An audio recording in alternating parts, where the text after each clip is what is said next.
Well, hello and welcome back. So, as you know, I work with the helpers, the healers, and the people pleasers. And one common theme that I see in this population, especially the people pleasing portion of this population, is tolerating mistreatment in order to keep the peace in relationship. So, for example, and these are all made up examples, but they could very well be true. Let's meet Sarah. So, Sarah is a kind hearted wife, and she has been married to Mark for several years now. And Mark oftentimes dismisses her opinions, belittles her achievements, and oftentimes actually displays some really controlling behavior. So, despite feeling really hurt and unappreciated in relationship, Sarah finds herself tolerating mistreatment in an effort to maintain the appearance of a happy marriage. She fears confrontation. She worries that it might lead to conflict. And so instead, she sacrifices her own happiness for the short term peace of a seemingly harmonious home. All right, for the second example, let's meet Emily. So, Emily is a dedicated friend who has been besties with Lisa since college. But Lisa frequently makes passive aggressive and belittling remarks about Emily's choices and undermines her achievements. She manipulates her into doing things that she's really not comfortable with. And so, despite feeling a growing sense of resentment in this relationship, then Emily really hesitates to address the issue directly. She worries that standing up for herself it might jeopardize the relationship. And so instead, she chooses to tolerate the mistreatment in order to maintain the illusion of a harmonious relationship. And then there's Maria. Now, Maria is a loving daughter who has always tried to please her demanding mother, Linda. And Linda oftentimes criticizes Maria's life choices. She undermines her parenting decisions and she imposes her opinions on every aspect of Maria's life. So, despite feeling really hurt and frustrated by this, Maria tolerates this mistreatment from her mother in an effort to maintain family harmony. She fears the backlash and the guilt that might come from actually standing up for herself. So, she chooses instead to endure the mistreatment for the sake of avoiding conflict in the family. Now, since we are not all yet ascended beings, I am pretty sure that everybody listening to this podcast can think of at least one relationship where they have attempted to hold their tongue in an effort to keep the peace. And sometimes this is okay, right? So, for example, if my husband really wants wings for dinner and I really want sushi, and I can just see how much he really wants those wings, I might say, oh, you know what? Wings sound delicious, and just be happy with that. But when you find yourself in situations where it's creating a lot of negative emotion for you, or when you're constantly the one to quiet your own wants and desires in the effort to make somebody else happy, then that can actually be problematic for relationship. Not expressing your wants, desires, or perspective, it really becomes a problem when it becomes a pattern of behavior and when it's at the cost of your own physical, mental, and emotional well being. So when we hold our tongue to keep the peace, whose peace are we keeping? It's generally not your own. In fact, you're probably experiencing a lot of anger and resentment toward the very person that you're attempting to create peace with. So here are a few reasons that I've observed for why people pleasers do this. One is that they like to think the best of others. And that's so good and so noble, right? But essentially, they're assuming that the other person must be going through something. And if we're super duper nice to them, then we can fix it. So the people pleaser ends up being silent in an effort to not rock the boat. And people pleasers are actually pretty amazing storytellers. So often they tell themselves the story that, oh, well, they didn't really mean it, or they're just feeling off today, or I'm sure that they're just stressed out at work. So they're actually making up excuses for the other person's poor behavior. But our making up stories and making up excuses for them, it is not allowing them to be accountable for their own actions. It is not giving them the opportunity to recover themselves, and it is actually enabling their behavior. Another thing that I see with people pleasers is that they believe that they can fix or change other people. They have this belief that, well, if I'm just nice to them, then they'll be nice to me. If I show appreciation to them, then they'll show appreciation for me. If I sacrifice for them, then they will sacrifice for me. But this is oftentimes a self-deception. So tracking your own behaviors and the other person's behaviors to really see more clearly those imbalances can be very helpful because the people are going to do what the people are going to do. Just because you have this silent contract in your head that if I do this, then they will do this, it doesn't mean that you're going to get what you want. So tracking or journaling on it can be really helpful. And it can also help to bring a bit of clarity to help you to see the person more clearly for who they are rather than who you think that they should be and this imaginary vision of them that you have of them in your own head. Another common thing that I see is that oftentimes people have been gaslighted so much that they actually believe the story of the other person. They believe the story of the other person that they aren't doing enough, that they're the ones that are being selfish, that they're the ones not being accommodating. It kind of distorts their own vision of self. And that can create a lot of internal shame and insecurity. And it actually is intended to trigger more of those people pleasing responses, right? So now the people pleaser is attempting to do even more in order to win over this person who is claiming that the people pleaser has treated them poorly when really they've been bending over backwards for this person. Another reason why people pleasers might do this is they might just have really low self esteem. When somebody has really low self esteem, then they're more concerned about who wants to spend time with them than they are about who they actually want to spend time with. Now, I really want you to think about that for a minute because if you have really low self esteem, it's going to shift the energy quite a bit. So your energy might be saying, hey, please love me. Please love me. What can I do? I will be whoever you want if you'll just love me. It puts us in that desperation mode. But if you can really sit with it and be clear on, okay, what kind of a person do I want to be in a relationship with? What kinds of qualities and characteristics do I want to invest my time and energy into? And if the other person doesn't have those, use that as information that, okay, well, maybe I need to invest elsewhere. But just notice that that's coming from that insecurity within you. And if you need some help around those insecurities and around low self esteem, please come and work with me or work with another coach. But find somebody who can really help you with that because that will significantly shift how you are showing up in relationship. Because the truth is that many unkind and manipulative people are actually drawn towards people pleasers. And you know why? Because they're pretty dang awesome. People pleasers are selfless. They're willing to take on the lion's share of the work in relationship. They're willing to take ownership of a conflict and say, oh, you know what? I understand what I did wrong. I'm so sorry. The other person doesn't have to be accountable for their own actions. They never have to admit their own faults. And so then the other person never has to be accountable. Everything belongs to you. And it totally works for them. So just notice if you're in a relationship like that and acknowledge that, yeah, this actually isn't working for me so that you can create that lasting change. So if you have found yourself in relationships like this, what can be done? Today, I'm going to share with you two things to really work on. Okay. The first is practice stating your truth. And the second is practice allowing others to have their feelings about it. So first, let's talk about that practice stating your truth. This sounds so simple, but this is where I want you to start. And I know I have worked with people where they have such a hard time actually stating a boundary or stating any opinion at all that they really are silent even when they're out of the office or out with friends. And so there was one client I was working with where I really encouraged them, hey, you know what? Once each day at work, I want you to just state an opinion. It could be an opinion about the weather. It could be your opinion about the movie that you watched over the weekend. It could be your opinion about that new restaurant in town. But state an opinion. This is pretty safe, right? This isn't right or wrong. This is purely just opinion. But practice actually stating your opinion and just kind of gauge how well it's received. Kind of just see what's coming up for you, see how they react. And that will give you information about how you want to respond moving forward in that relationship. The people pleaser tendency is to just keep your mouth shut. But practice actually stating your truth even if your truth is just an opinion. So let's kind of illustrate these two principles a little bit more using the examples that I shared earlier. So first we'll start with Mark and Sarah. Now remember, Mark, he oftentimes dismisses his wife Sarah's opinion and he can be quite controlling.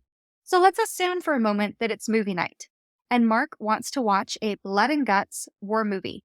Now Sarah, she usually just goes along with it to keep the peace, even though she really dislikes gore. It really sticks with her for a long time afterward. It makes her really uncomfortable. She doesn't like it. And so this time she decides to state her opinion on that. So she says, hey, you know what? I know you really love your war movies, but I actually have a hard time with the gore. I would prefer a comedy. What do you think? Now, Mark might react in any number of ways. He might tell her, comedies are stupid. Or he might throw an adult-sized tantrum and try to tell her that, you know what? Everybody just knows that war movies are so much better and far superior to comedies. You're just overly sensitive. You're a child. You want to go watch those baby movies that are all just sunshine and rainbows. Why don't you want to watch a more adult film? He might try any number of tactics to try to manipulate her into watching the movie that he wants to watch. We don't know how he's going to react, but that's the second practice, is allowing the other person to respond however they're going to respond and to just be okay with that, right? So let him have his reaction without taking ownership of his reaction. Your people-pleasing brain is going to want to say, he's having a big reaction and it's my fault. It is not your fault. His reaction actually has nothing to do with you, and it has everything to do with him. So let him have his reaction. So for example, let's say that Mark says, comedies are stupid and childish. Then Sarah might just say, you know what? It's okay if you don't want to watch a comedy. I think I'll go and watch it in the bedroom so that you can watch your war movie out here. Now notice when she says this, she's not forcing his hand. She's not attempting to control him. She's not saying, we must watch a comedy or else, right? That would be her exerting control over him, which is actually the same issue she has with him. She thinks he's being controlling, and our tendency is to want to control the situation. Just notice that, rein it in a little bit, and just state what it is that you're going to do and allow them the free agency to do whatever it is that they're going to do. So she's not forcing his hand, but she is stating her desire to not watch a gory movie. And she's also being proactive about what she's going to watch and where she's going to choose to watch it. She is taking control of herself and recognizing that, yes, I have control over me. I do not have control over him. And that's okay. It's totally okay for him to have an opinion that war movies are better. It's just as valid as her having an opinion that comedies are better. It's 100% okay. All right, so now let's look at Emily and Lisa. So Emily and Lisa have been friends since college, but Lisa has become more and more passive-aggressive towards Emily's life choices. So one day while out to lunch, then Emily told her, oh, I can't believe it. I got the promotion. I'm so excited. It has been a lot of work, but I'm really proud of myself. And now Lisa might say something like, oh, a promotion, huh? Sounds like your friends and family are going to be seeing even less of you. But hey, if being a workaholic is your thing, good for you. Now, it would be really easy for Emily in this situation to shut down or to change the subject or to maybe even say, well, I guess it's not really that big of a deal. The tendency is to want to shrink in order to keep the peace, right? But Emily is practicing speaking her truth in kind and clear ways while also allowing other people to have their own reaction. So instead, then Emily says, well, I've been working towards this for a while now. And it's not about being a workaholic. It's actually about pursuing my goals and bettering myself. Now, remember that the brain, it wants to be right even more than it wants to be happy. And oftentimes when we are engaging with someone who is very passive aggressive, they will actually push the point further, right? So let's say that Lisa just kind of says, oh yeah, sure, pursuing your goals. Some of us prefer to have a balanced life, where work doesn't take over everything, but whatever. And Emily might say, well, you know what? Balance is essential. I totally agree with you. And I'm super proud of my achievements. Now, this is her actually being very emotionally mature. She's able to see that, yes, I agree with you. Work-life balance is very important. And I am so proud of my achievements. She's able to acknowledge that both of those things can coexist. So notice that Emily, she reinforced that she was proud of herself. And it can take practice to learn to be content with that internal validation. So just remind yourself that how people respond to you or don't respond to you, that is about them. It is not about you. And the truth is, in this situation, you know what? She is the only one that knows all of the work and all of the effort and all of the sacrifice that went into that promotion. And it is okay to celebrate that. And it is okay after you've kind of gauged who can show up in those supportive ways to choose into those friends that can actually be happy for you and supportive for you. And maybe they'll even buy your lunch because they're just so proud of you. It's okay to just use all of that as information to see where and how you want to invest your energy. Lisa was making Emily's promotion mean that her family and friends would see her less and less and that Emily was a workaholic. But notice that Emily allowed Lisa to have her opinion, but she decided not to take it upon herself. She didn't even have to correct her story. All she did was state her truth. All right, now let's talk about Maria. So Maria is the devoted daughter with a mother who micromanages all of her parenting decisions. And it doesn't help that mom lives next door.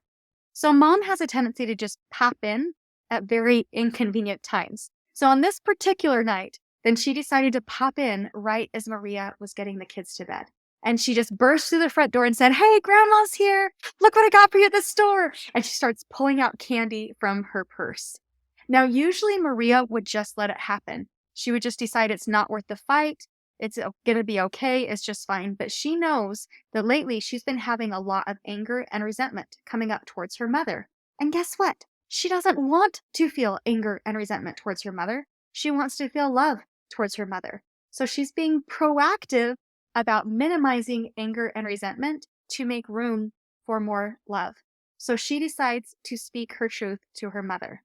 So Maria says, Mom, I really love you, and I'm so glad that you're thinking about the kids.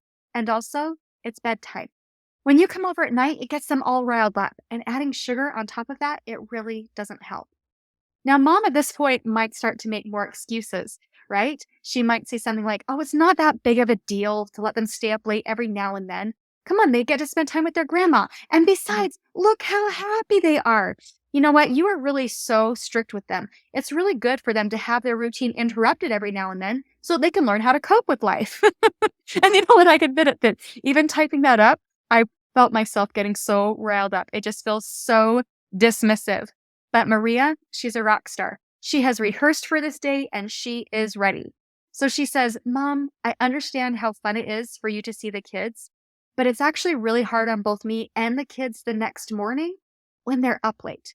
So I'm going to start locking the door after dinner and I will not be answering the door after 7 o'clock. So if you would like to come and see the kids, please come earlier than that and please be finished with your visit by 7. Now, in this case, Maria did an amazing job. She remained calm, she was clear, and she set a firm boundary about what she is and is not willing to tolerate. And she did so without controlling her mother, right? Mom is still free to come over after 7. That is her choice. But now she knows that if she comes, the door will not be opened to her. So just think about, okay, there might be some short-term discomfort in the beginning, but there will be long-term peace, and that's what you're investing in. One thing to consider is that when we are tolerating mistreatment from others, we are actually perpetuating mistreatment. Our tolerance of their mistreatment is actually telling them that it is acceptable for them to treat us in this way, when in fact, it is not. And I get it, that it can feel super uncomfortable to speak up for yourself. And also, how uncomfortable is the idea of things continuing as they are? I'm guessing the idea of things continuing as they are is creating even more anger and resentment. So just like Maria with her mother, you can take a moment to check in and realize that, okay, what do I want to do to create some space for love, to minimize anger and resentment, and to create space for love? So generally speaking, tolerating treatment, it is not sustainable. It leads to anger and resentment, and sometimes it even leads to a huge explosion, right? Where now we're just done. We cannot tolerate it anymore. And if you want to avoid those huge blowups that can cause even more damage to relationship, then mindfully choosing how you want to navigate it when someone is treating you poorly, then that is ultimately the only way to really create that peace. But it is so worth the discomfort. So I have another quick note before we conclude, but I just want to remind you that not everybody is as kind or as sensitive as you. More than likely, you're listening to this podcast because you're a highly sensitive person. You're highly sensitive to people's tone when they're talking. You're highly sensitive to their micro expressions. You're highly sensitive to the words that they're using, to their body language. But a lot of people are not as sensitive as you. So open yourself up to the idea that maybe it won't hurt their feelings as much as you think it will when you actually speak up for yourself. In fact, they might even come to respect you a lot more when you do actually speak up for yourself in the long run. And also, when it comes to the sensitivity to other people, then also kind of be open to the idea that because they aren't as sensitive to body language and facial expressions as you are, then they might actually need things explicitly stated. Oftentimes, the tendency is when we're people pleasing to be very passive in communication because we assume that, well, when I say this, then they'll fill in the rest of the story and they'll know what it is that I need. We think that people do that because that's what we do, right? Somebody says something, somebody does something, and we fill in the whole story about what is required of us in order to make it better. But for a lot of people, their brain just doesn't work that way. So open yourself up to the possibility that maybe they need things explicitly stated to them in order for them to know what your needs are. Okay, this is the difference between the passive action and the massive action. Remember that clear is kind and unclear is unkind. You're actually doing both of you a service when you are kind and clear in what it is that you actually need or want in that moment. All right, so if these examples ring a little bit too true for you and you would like some support learning how to stand in your power and stand up for yourself, come and work with me. I have been there and I totally get it. And to be honest, coaching has completely changed how I engage with the world.